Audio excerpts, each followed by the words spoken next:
Hello there, boys and girls of the vinyl community.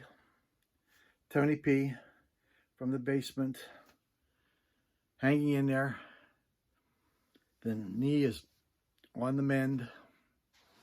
I just noticed I have my red shirt on. I feel like one of those guys from Star Trek, the early Star Trek that was on TV. You know what happened to the guys with those red shirts on those Star Treks? They didn't last long in the series. They were always sent out to find where all the Klingons were.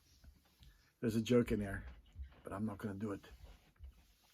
The Queen is upstairs checking the finances of the realm to see if we either have too much money at the end of our month or too much month at the end of our money. It's usually that way. But nonetheless, she goes through it. And then she tells me, well, here's your allowance for records for this month. So let's all hope all goes well. Now, it's come to my attention that people have asked me recently from the VC, what exactly is Two from the Trunk? Now, if you watch my very, very first video into the vinyl community right at the start of the pandemic, when we were all locked in here, and I decided to show videos after watching a lot of them, watching Rachel the Music Man and Norma Maslov, I decided to dip my toe, as you would say. And I thought, how was I going to do it? Now, my record collection wasn't very big. You have to remember, if you go back and watch, I wasn't very wealthy as a kid, very, very poor, as a matter of fact. And my record collection at the time of the pandemic would fit into a trunk. Now, that trunk is right here. Maybe if I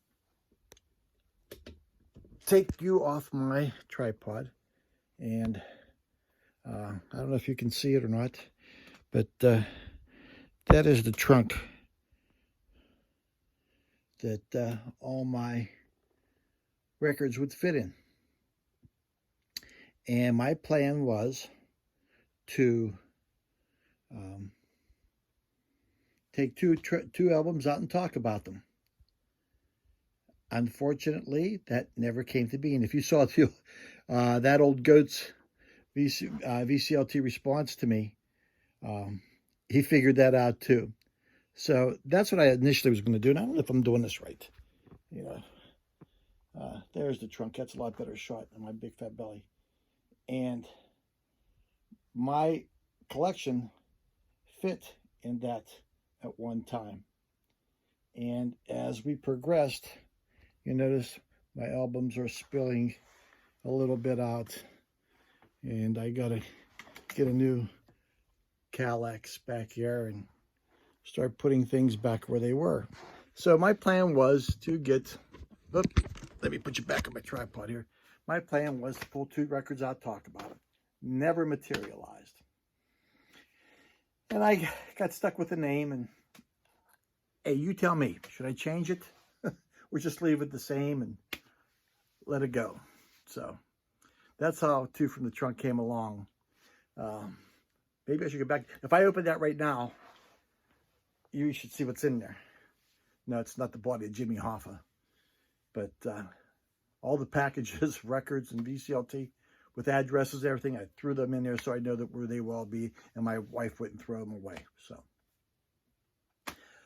So there's what's in the name. Second reason of this video.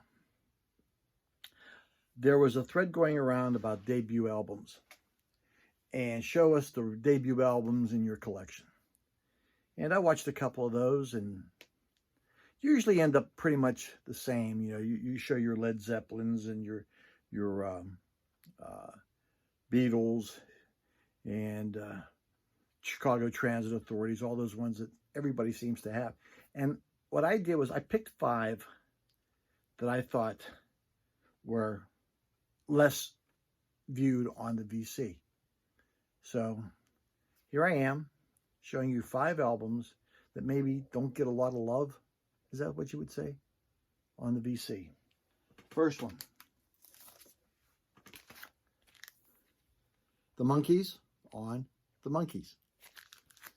This is an OG, and I'm proud to say I did not buy this. I shouldn't say that, huh? I would have been proud to buy it, but I didn't buy it. This is my wife. She was a big fan of the Monkees. The Queen loved her Monkees. The biggest hit was, where is it here?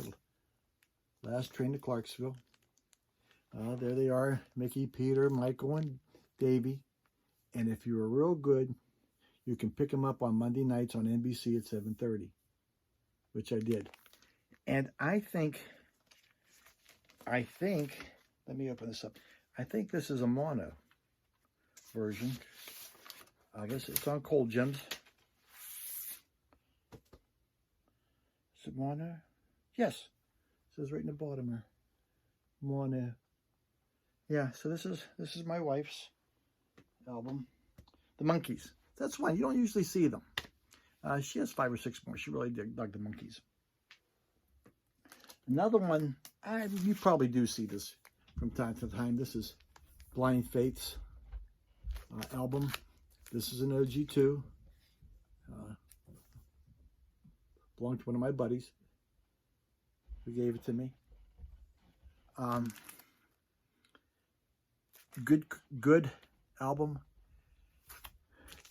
This copy didn't always come with this picture. If you see, I think the original or the UK version had the young lady who was topless on here. The little backstory with that girl was 11 years old, I believe, that they put on the cover. They went to interview her sister, who was 14, to put on the cover, and I think they took the 11-year-old girl. Someone in their right mind said, no, we can't do this, and put this cover on those sequence afterwards, I believe. I still think you could get copies. I'm not sure about the Blind Faith. You probably can. You could have, but I know that they placed that copy out.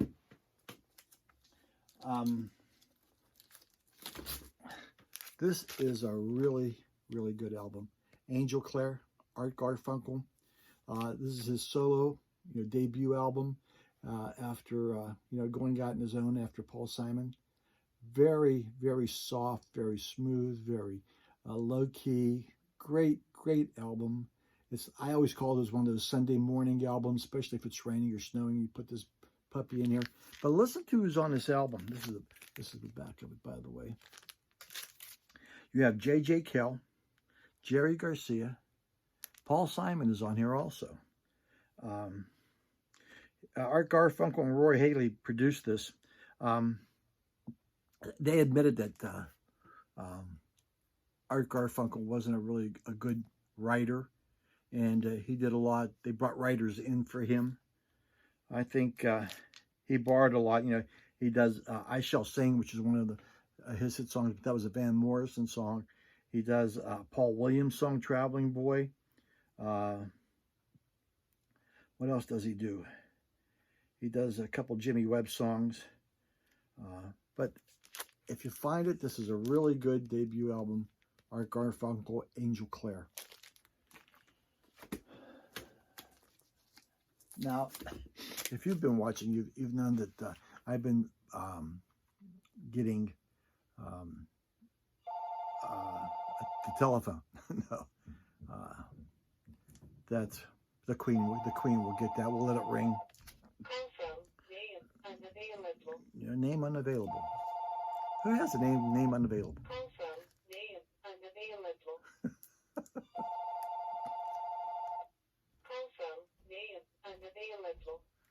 Yeah, we screen them that way. Sorry. Unless you know somebody's called name unavailable. I know you're calling me. Herb Alpert and the Tijuana Brass, 1962, The Lonely Bull. That's the back of it. For those of you who know me who've been watching me, I started collecting him, and it's really interesting. He has little Little booze action going down there. A little tequila. What's interesting enough about this, that it's a good album. It's a really, really good album. And it says, if you look here, it says stereo. And Herb Albert's albums, you can get either mono or stereo. But what they did was, for stereo, they loaded the right channel with all the mono and put his solos on the left channel. And when music reviewers would listen to this, they'd say, just heavy on one channel all the time. We don't understand why. And that's how they recorded stereo back in the early days. But Lonely Bull, just a good album. And I just don't think he gets a lot of love. People want to call me. I'm important. Call from Dowd City, DA. Another one. Call from Dowd City, DA. I should have turned off the phone before I started this. Call from What the heck? Dowd City, Last one. How could I not give you Linda Ronstadt's debut album? You notice she wasn't on any of those debut albums. Home Sewn, Homegrown. That's the first studio solo album by Linda Ronstadt. We're not talking about her Stone Pony days. Not very well received. Not very good in some circles by some. Me, I think all her albums are good. But what was good about this first album, it brought her out into the prominence. She got some TV shows. She went to the Johnny Cash show. She was on the Dolly Parton show in the old days. And that gave her some notoriety, a little push, if you would. Now, she does a Bob Dylan tune on them, so when Baby You've Been on My Mind, one by Randy Newman, Bet No One Ever Hurt This Bad. Okay, and this is produced by Chip Douglas. He even does one of his songs, It's About Time. But, yeah, Linda Ronstadt. So, those are my 5 debut albums. If you'll agree, disagree, let me know. For my new subscribers out there, I thank you very much. Please stick around. A couple more videos in the works. Let's see what happens. This is Tony P. Two from the Trunk. Coming at you. Going back at you. Peace, love, rock and roll. May all your records be flat. And may your needle track through. True, not through. True. All right, guys. Love you. Bye-bye.